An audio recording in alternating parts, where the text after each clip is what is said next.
I was trying in the brief space of 50 minutes to give you a basic introduction to Mahayana Buddhism. The kind of Buddhism that is found in China and Japan, and the kind of Buddhism of which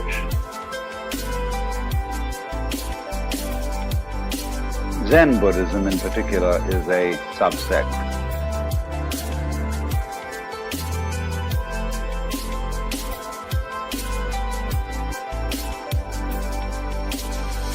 And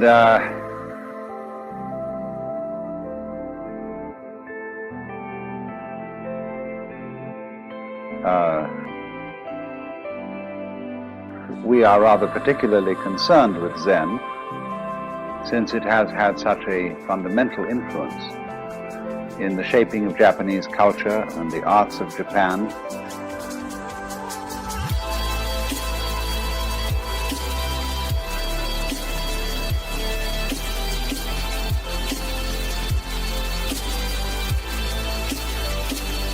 And since we are in the course of this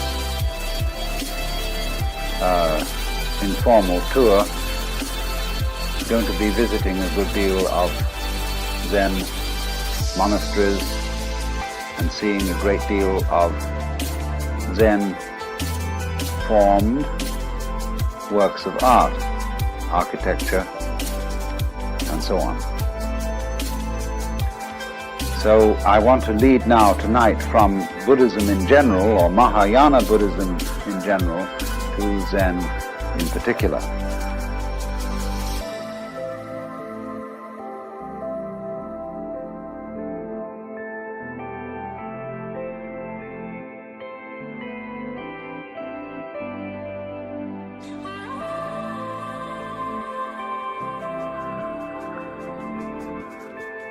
Now, Zen plays a little game with you.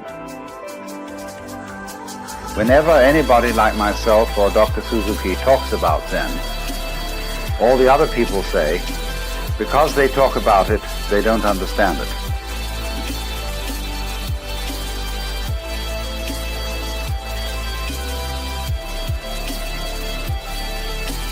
Those, in the words of Lao Tzu, who know do not say. Those who say do not know. And yet he said that.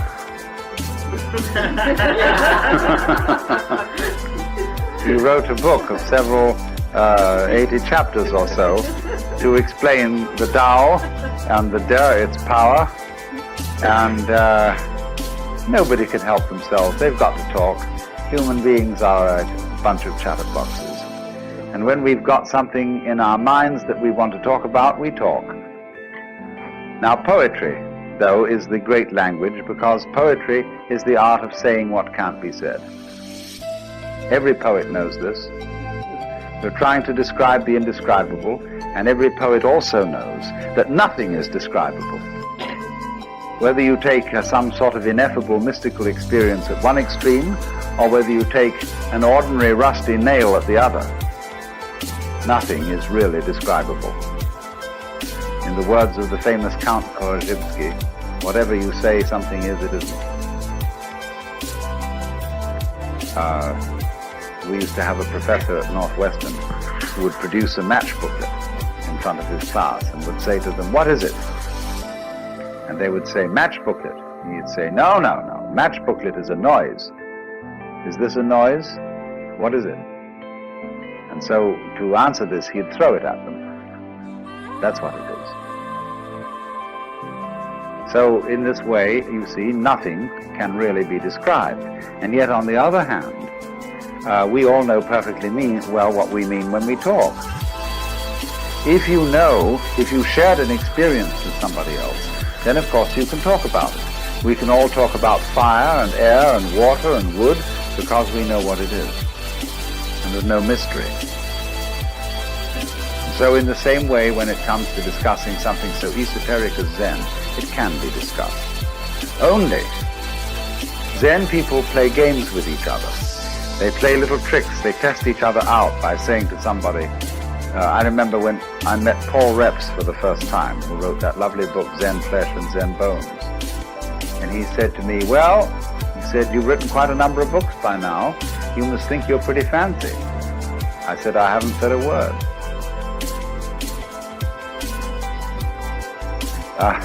This is simply a Zen game.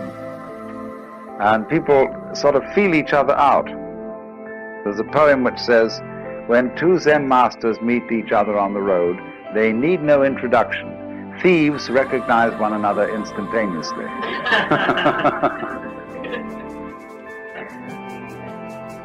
So now, having got that off my chest, it's to say then, if I were to give you a really proper and really and truly educated talk about Zen, I would gather you around here and sit here in silence for 5 minutes and leave. And in a way, this would be a much more direct exposition of it than what I'm going to do instead, which is talk about it. Only I have a feeling that you would feel that you were disappointed and somewhat cheated by this kind of behavior if I just left in 5 minutes silence. So then, this word Zen is Japanese way of pronouncing the Chinese word Chan, which in turn is the Chinese way of pronouncing the Sanskrit word jhana. And jhana is a very difficult word to translate into English, if not impossible. It's been called meditation. Meditation in English generally means sitting quietly and thinking about something, and that's not what Zen is. Contemplation might come a little nearer if you use the word in a very technical sense, the sense that it was used, or still is used, among Catholic mystics. Perhaps that's something a bit like Zen.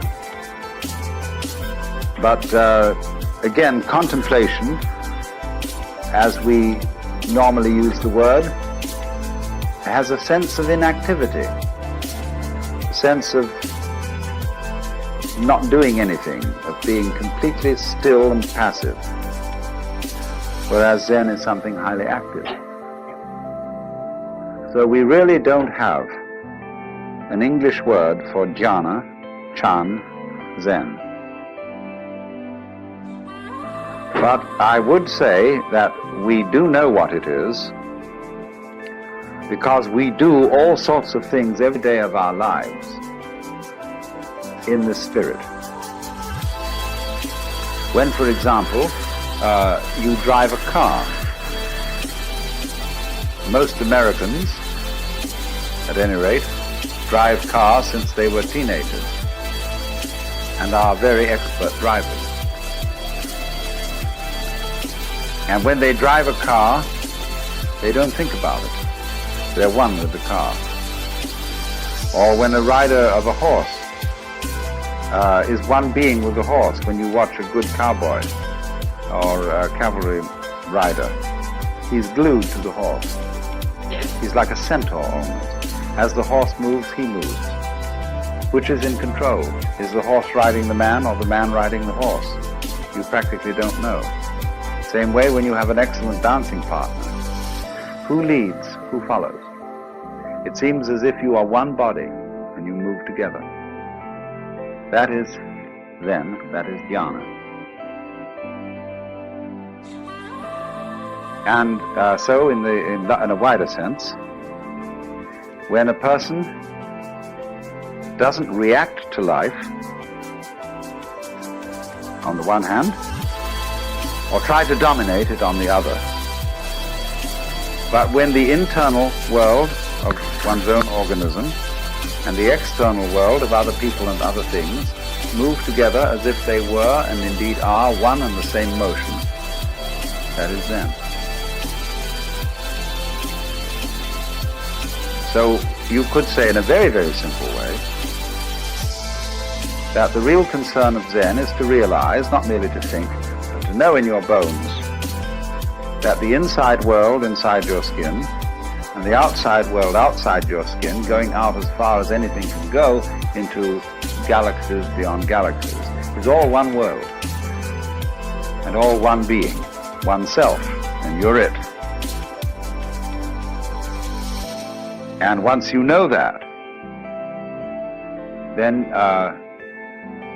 you have completely abolished all the problems that arise as a result of feeling that you are a stranger in the world, that you are set down in the middle of a hostile and alien domain of nature or people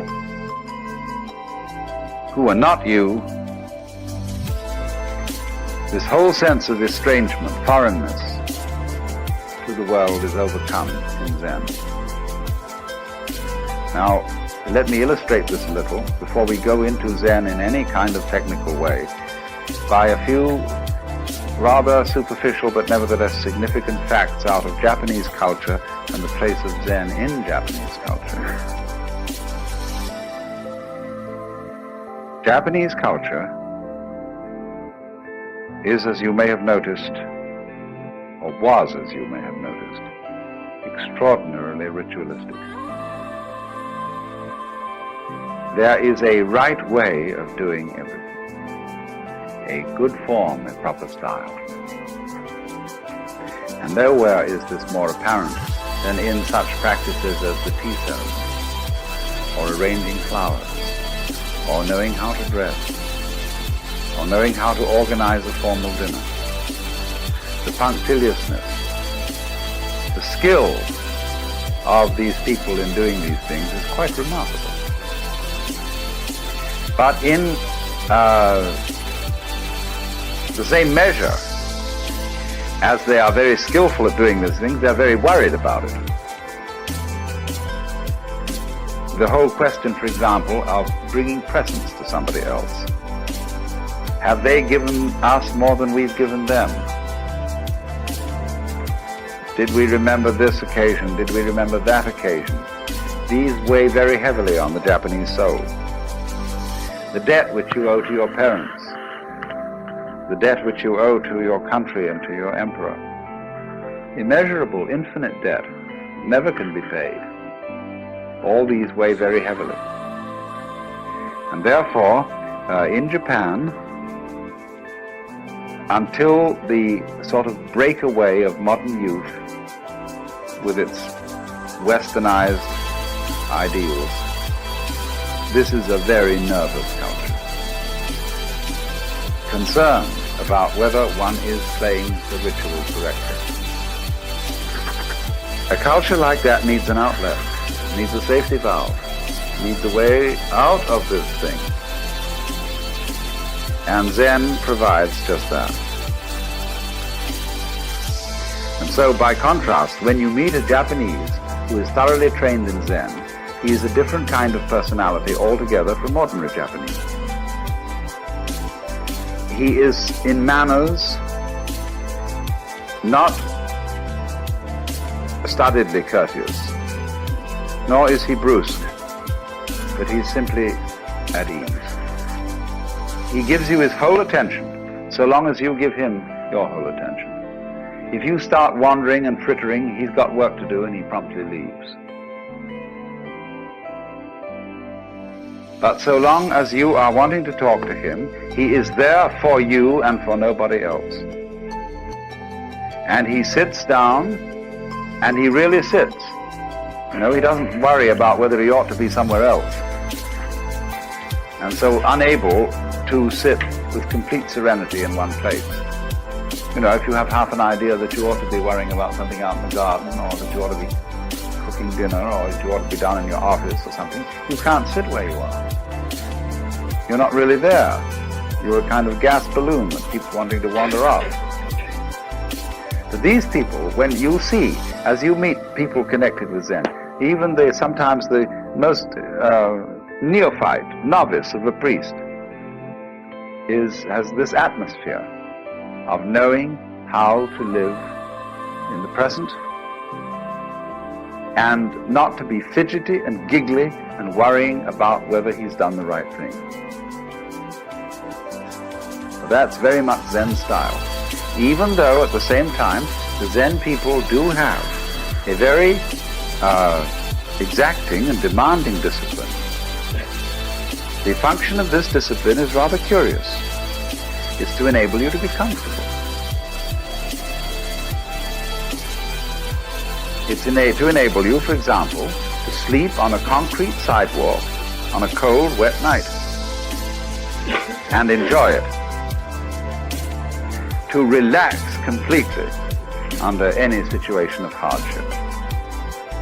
You see, ordinarily when you sit on you're out in the cold, you start shivering. Why? Because you're resisting the cold. You're tightening your muscles against the cold and you get the staggers. But you were taught, if you learn Zen discipline, not to do that. Take it easy. Go with the cold. Relax. And all those monks in those monasteries here, they're as cold as hell in winter. And they simply sit there most of the time, and we would be frozen to death and miserable and have influenza and the Great Siberian Itch. But they simply relax and learn how to take the cold. So there's nothing about Zen discipline which is masochistic. It isn't to beat your body because your body's bad and there's a creation of the devil or something. There's nothing to do with that. It is how to be comfortable under all circumstances. But that again is something rather incidental to the main question of Zen. As I said, the Zen people, as you meet them and as you get to know their style of personality, are at ease in a culture that is not at ease. In a culture that is chronically concerned with protocol. And is it just right? That is indeed a terribly self-conscious culture, where everybody is always watching themselves and having therefore second thoughts about everything. And so the discipline of Zen is to enable you to act without watching yourself. We would say unself-conscious. But Japanese are as terrified of this as we are. They think, and we think. If I don't watch myself, I'll make a mistake. If I don't hold a club over myself, I'll cease to be civilized and become a barbarian. If I don't discipline myself with all sorts of down on those passions of yours, you will become like the monk of Siberia who burst from his cell and devoured the Father Superior. So this basic mistrust and so on in one's own spontaneity makes us wonder that if the Zen people are really spontaneous and they don't plan and premeditate and hold clubs over themselves, won't they become very, very dangerous people socially?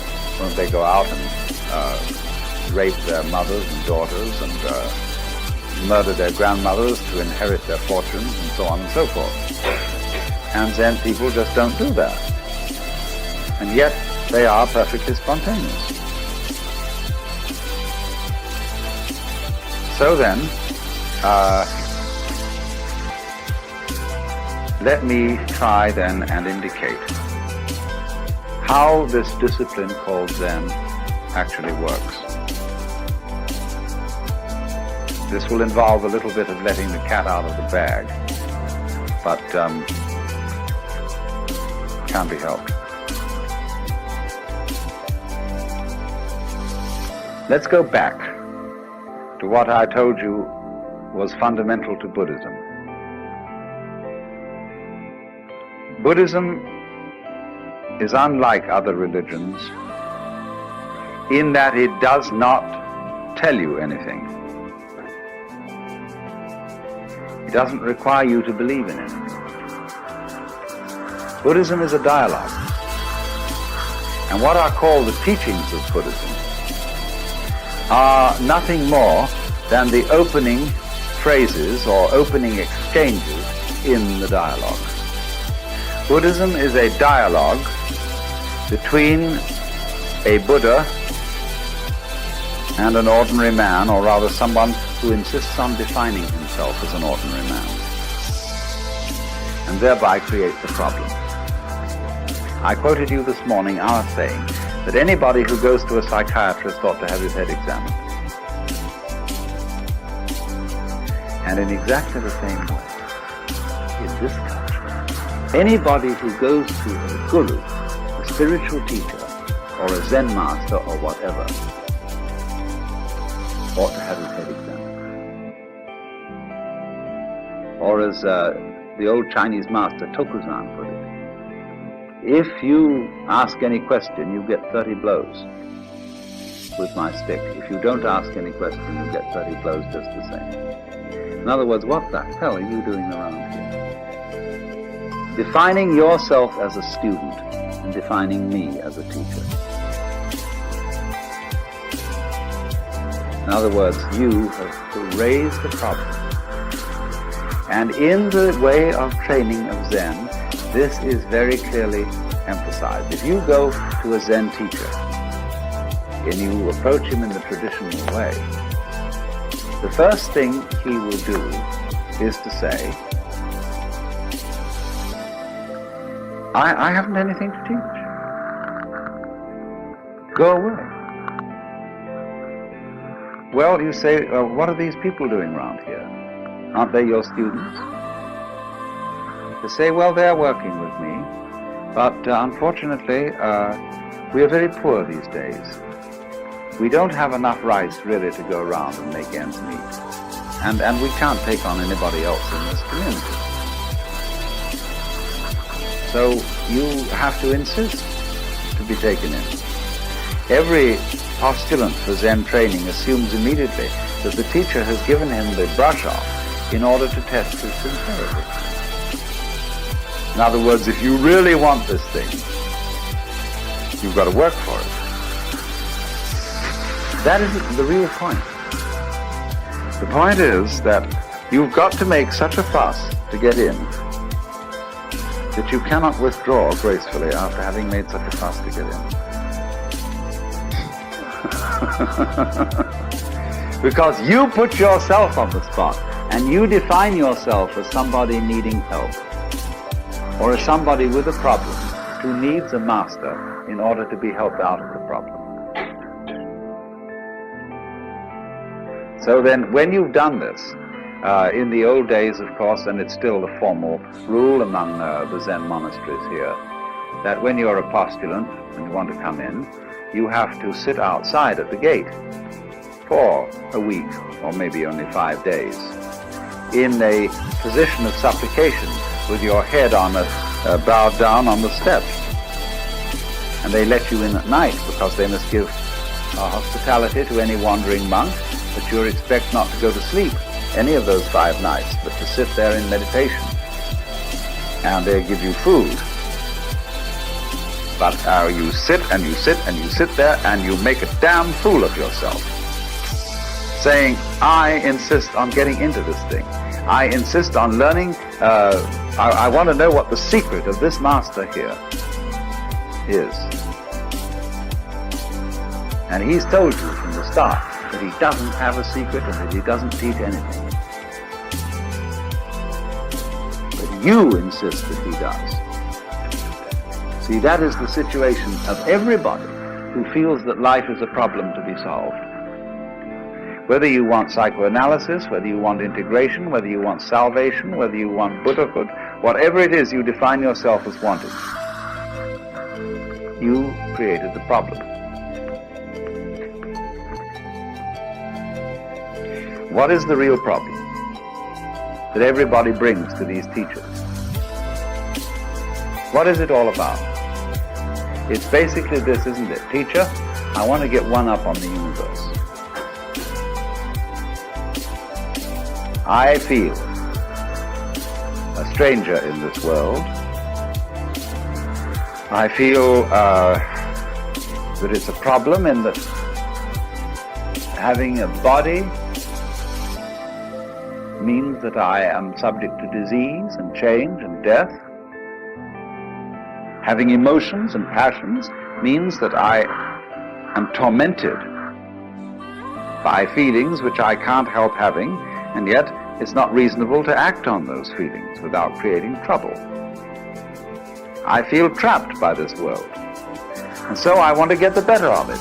And is there some wise man around who is a master of life and who can teach me to cope with all this? So that's what everybody's looking for in a teacher. The man who is the savior and who can show you how to cope with it. And the Zen teacher says, I don't have any answer. Nobody believes that because he seems to be so confident. When you look at it, you can't believe that he has no answer. And yet that's the consistent teaching of Zen, that it has nothing to say and nothing to teach. The great Chinese master of the Tang dynasty, called Linji in Chinese or Rinzai in Japanese, said Zen is like using a yellow leaf to stop a child crying. A child is crying for gold, and the father takes an autumn leaf that's yellow and says, gold. Or he said it's like using an empty fist to deceive a child. See, you've got a closed fist, and you say to the child, what have I got here? And the child says, let me see. Oh, put your fist behind your back. And the child becomes more and more excited to know what the devil's in that fist. And fights and fights and fights and finally is practically in tears. And then suddenly you finally open the fist and there's nothing inside. So in exactly the same way, the person who is under the impression that there is something that we ought to get. See, all this is dressed up in a big way. To be a Buddha, to know the answer, to finally solve the problem, to get the message, to get the word, or however you put it. In other words, to be in control of your fate and of the world. Would you like it? If you could have it? And so all these powers are projected upon the Zen master. He is a Buddha. He is a master of life. And if he is, the reason why he is that he has discovered the unreality of the whole problem.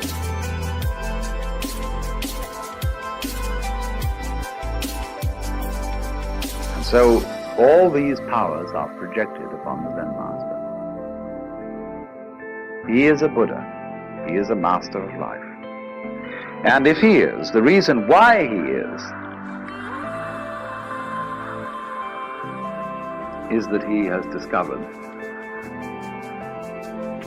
the unreality of the whole problem. There is not life on the one hand and you on the other. It's all the same.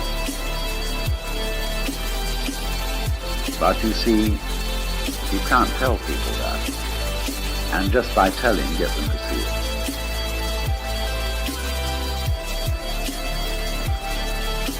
Just in exactly this way, the people who know that the earth is flat can't be reasoned with. People who believe that the Bible is the literal word of God, absolutely impossible to reason with them at all, because they know it is so. So in the same way, we tend to know that we're all separate poor little me, and that we are in need of salvation or something. And we know this is so. And so somebody says, well, you're not really that. You know that that feeling of separateness is an illusion. Well, that's all very nice in theory, but I don't feel it. So what will you do? What will you do with a person who is convinced that the earth is flat? No way of reasoning with him. If it's for some reason important that he discovers that the earth is round, you've got to play a game with him. You've got to play a trick on him. You tell him, great, the earth is flat. Let's go and look over the edge. Wouldn't that be fun? Of course, if we're going to look over the edge of the earth, we must be very, very careful that we don't go round in circles, or we'll never get to the edge. So we've got to go along consistently, along a certain line of latitude westwards. And then we're going to come to the edge of the earth, just so long as we're consistent. In other words, in order to convince a flat earthist that the world is round, you've got to make him act consistently on his own proposition and go consistently westwards to find the edge of the world. Now, at last, by going consistently westwards, he comes back to the place where he started. He's been convinced that the earth is at least cylindrical. And he may believe you, and then take it on faith that if he goes along a line of longitude, the same thing will happen. But you see, what you did was to make him persist in his folly. Now that's the whole method of Zen. To make people become perfect egoists. And so explode the illusion of the separate ego. So what happens? In effect, then, in the discipline of Zen, when you finally convince the master that you are stupid enough to be accepted as a student, because you've persisted and because you've defined yourself as someone having a problem, he has warned you well in advance that he has nothing to teach. But he says, now I will ask you a question. There are many ways of asking this question, but they all boil down to one common theme, and that is, who are you? You say you have a problem.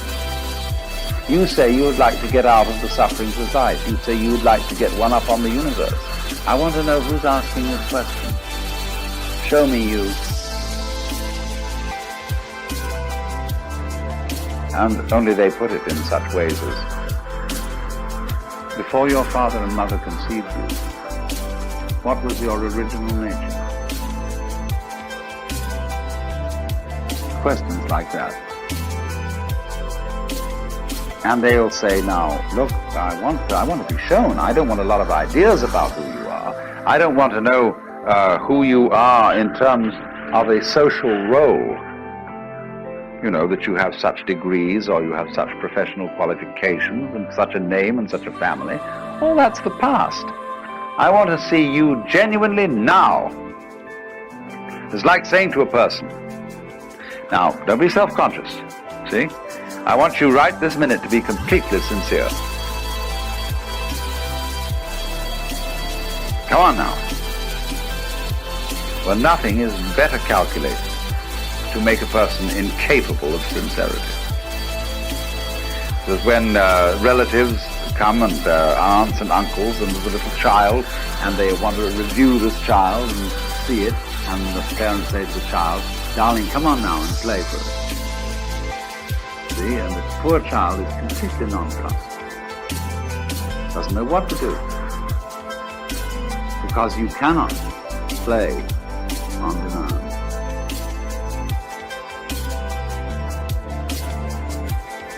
Now, what is the Zen teacher doing in saying to a person, you must answer this question by coming before me in fact, a rather formal situation, the kind of context in which a Zen master interviews his students is very formal.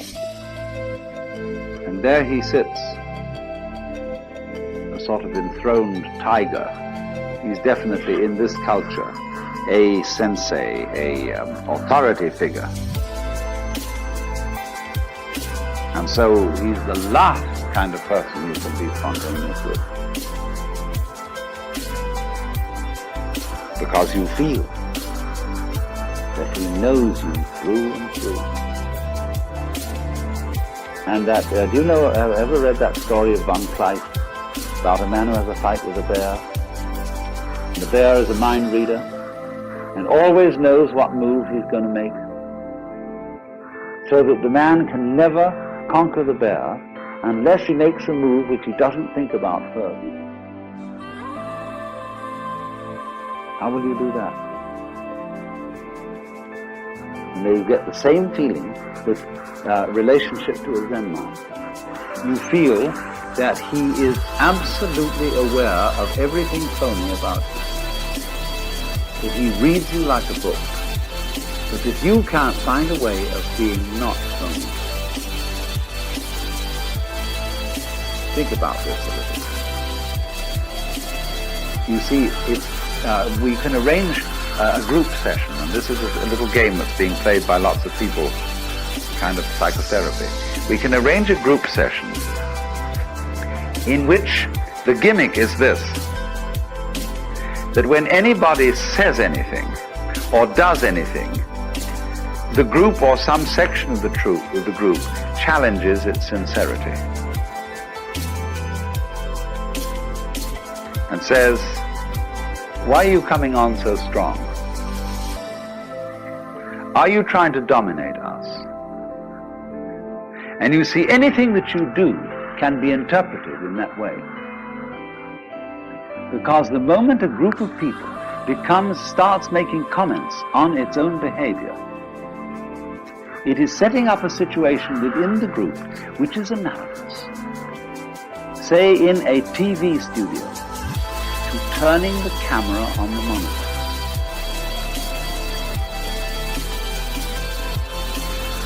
So when we start thinking about thinking,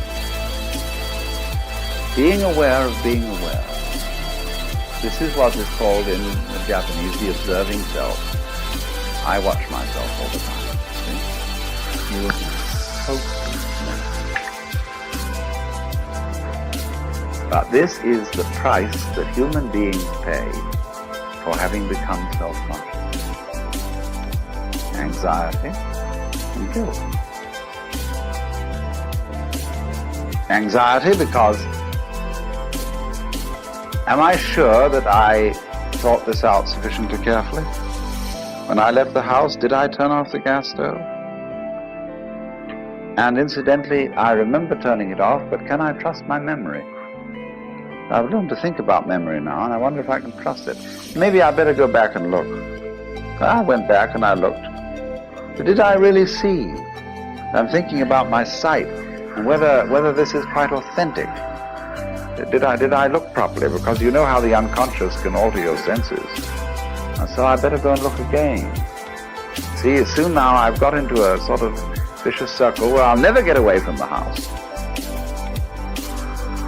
All this sort of getting mixed up is the penalty we pay for the advantageous gift of being able to know that we know. There was a young man who said, though, "It seems that I know that I know. What I would like to see is the I that knows me when I know that I know that I know." And so this is the Zen trick. It's to put you into this situation in a very crucial way. To think about, thinking about, thinking about, thinking about. Or, just the same thing, to make a very strong effort not to think. That's Zazen. Sit, let your senses operate, and be responsive to whatever there may be around, but don't think about it. But now this is already thinking. I'm thinking about not thinking. How will I stop thinking about not thinking? So there you are. See, you're all caught up. It's like somebody came to you and they put tar in one hand, or molasses, feathers in the other, slapped the two hands together, rubbed them around, and said, "Now pick off the feathers." So you see what happens. The teacher is well aware that he's played this trick on you. And he's going to see what will happen if you act, and he's going to help you to act consistently on this foolishness. Now, you see, what he's done is he simply made a special case of what society does to us all anyhow. And this is true of most cultures. The high cultures of the world, whether they're of the East or whether they're of the West, play a game on every new member. They don't know they're playing this game because their forefathers played it on them. And they're still its hopeless victims. The game is called the double bind. And the formula under whose auspices everybody comes into this world is as follows. You are required to do something which will be acceptable only if you do it voluntarily.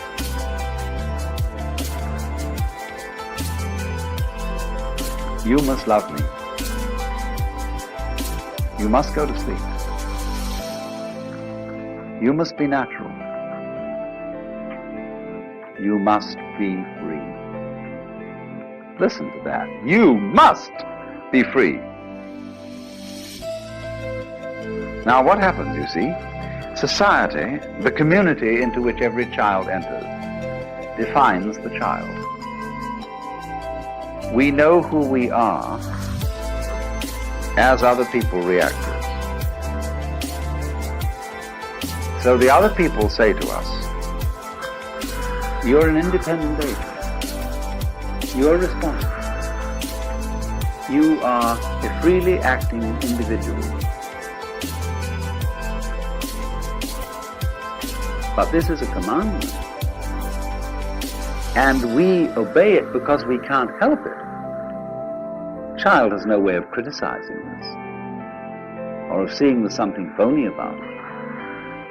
So the child has to be free because he is commanded to be so by the community. Now then the community sets itself a problem. Having defined the child as an independent agent, and having got the child to believe that he's an independent agent because he isn't. In other words, he wouldn't believe this if he were independent. It then has trouble getting him to behave as the community wants him to behave.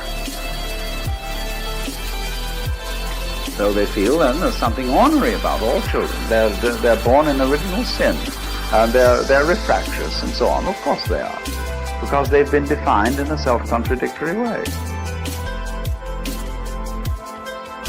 So when the community says to a person, you must be free,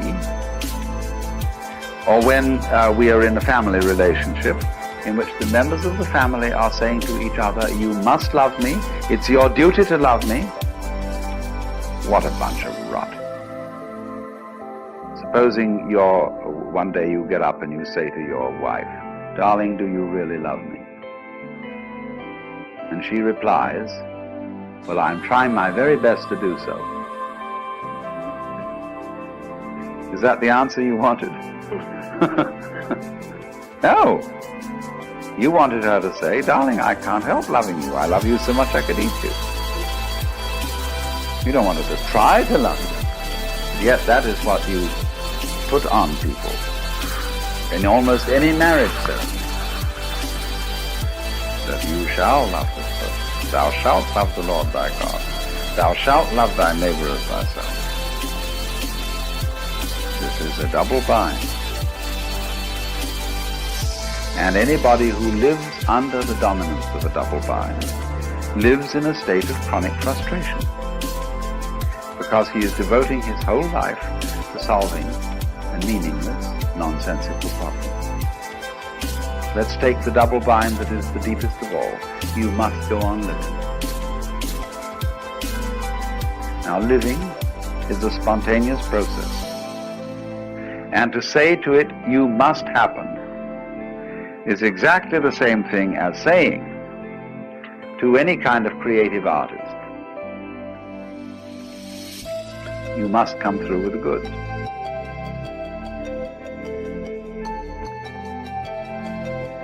Tonight you must give the superb performance, and above all you must be unself-conscious. Well, this is being done to us all the time. And the object of the Zen discipline is that instead of doing this to people unconsciously, as parents do it and as teachers do it to children, and as the children's peers do it to their own peer members, in Zen the double bind is put on you deliberately, knowing how stupid it is. The teacher is well aware of everything he's doing and what tricks he's playing on you, because he has behind it all the compassionate intent of getting you into such a fierce double bind that you will see how stupid it is. So then, what happens is this. He gives you the double bind. Be genuine. I want to see you do something. That is the real you. I had a friend who was studying Zen, and he was given some koan like this to work on. And when he was one day going for his interview, he walked through the garden that connected the sodo, or the monk's study quarters, with the master's place, and there was a big bullfrog. Bullfrogs in this country are rather tame. People don't eat them. And so he swept up the bullfrog and dropped it into the sleeve of his kimono. And when he got in front of the teacher to answer the koan, that is to say, to do spontaneously produce his genuine self, he produced the bullfrog. And the teacher looked at it and shook his head and said, too intellectual. Or, as we might say, too contrived, too studied. That's not yet you. Now, do you see the bind in this? It's like being told that everything is all right at this moment so long as you don't think of a green elephant. So try not to think of a green elephant. See? Now, as he works at this, as he tries to produce the genuine you, the teacher really strings him out on this and makes him work and work and work over a period of many months,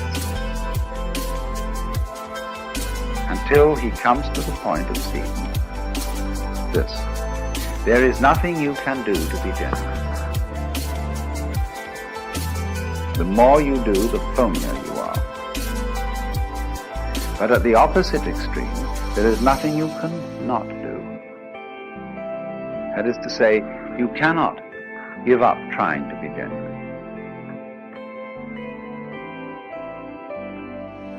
You can't relax, and be completely passive and say, well, let's forget about it. Let's think about practical matters and forget all these spiritual concerns. The moment you do that, your abandonment of trying is itself an insidious form of trying. For example, there's a very interesting Hindu teacher by the name of Krishnamurti that many of you may know about. And he tells people, that all their religious inquiry, their yoga practices, their reading religious books and so on, is nothing but a form of perpetuating one's egocentricity, but on a very refined and highbrow level. So he gets a kind of disciple who studiously avoids reading any kind of philosophical or edifying book. They are reduced to reading mystery stories. And they become devoted non-disciples. See, what a clever bind that is. It's the same as the Zen technique. You can't, in other words, let go of your...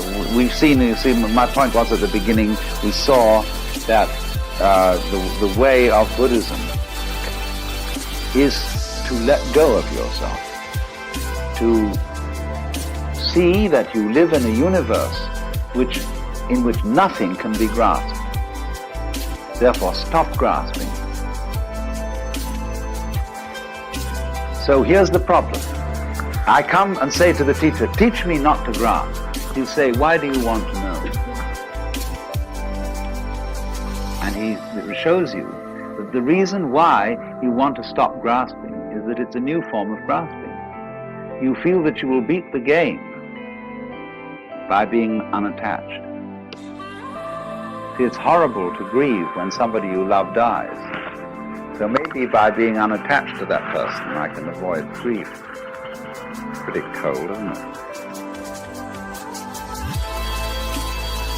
Maybe, you see, by not having an ego, when life comes and bangs on me, if there's nobody there, it'll be all right.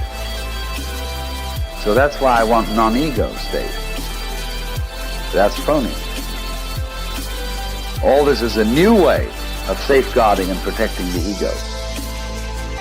So this is the way in which Buddhism is a dialogue.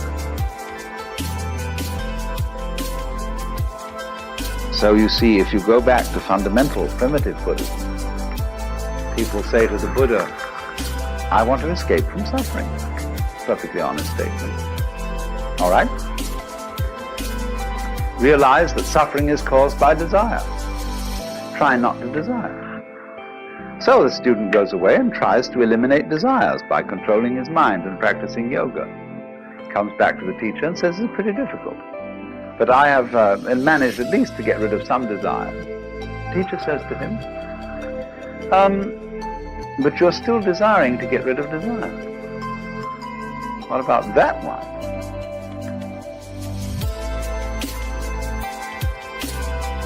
And then the student sees that if he tries to stop desiring to get rid of desire, but then he's got to stop desiring to get rid of not desiring to desire.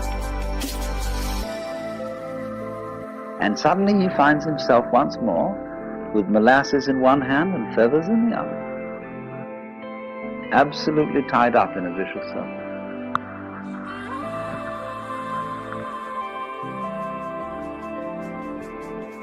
So he realizes there is nothing I can do about it, and there's nothing I cannot do about it. And this predicament in Zen is called a mosquito trying to bite an iron bull.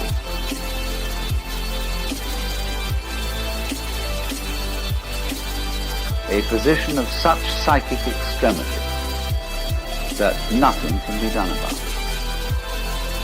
Now the point here is, what does this situation mean?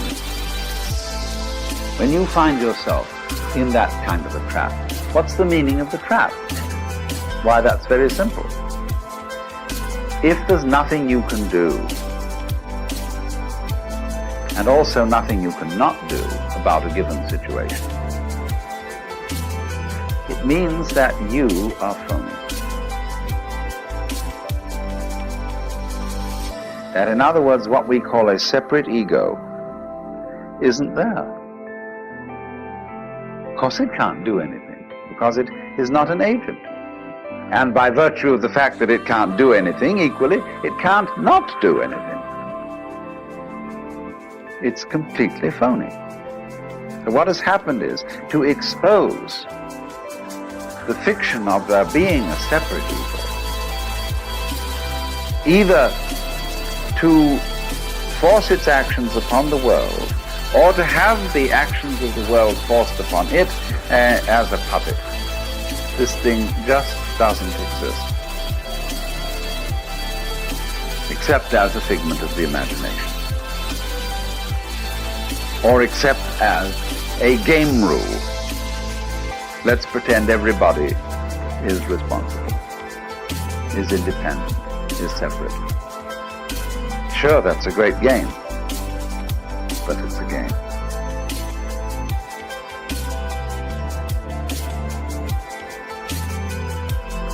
And so, the whole object of this Zen dialogue between the teacher and the student is to carry that game of being the separate ego to its logical conclusion, to its reductio ad absurdum. So that, as Blake said, The fool who persists in his folly will become wise.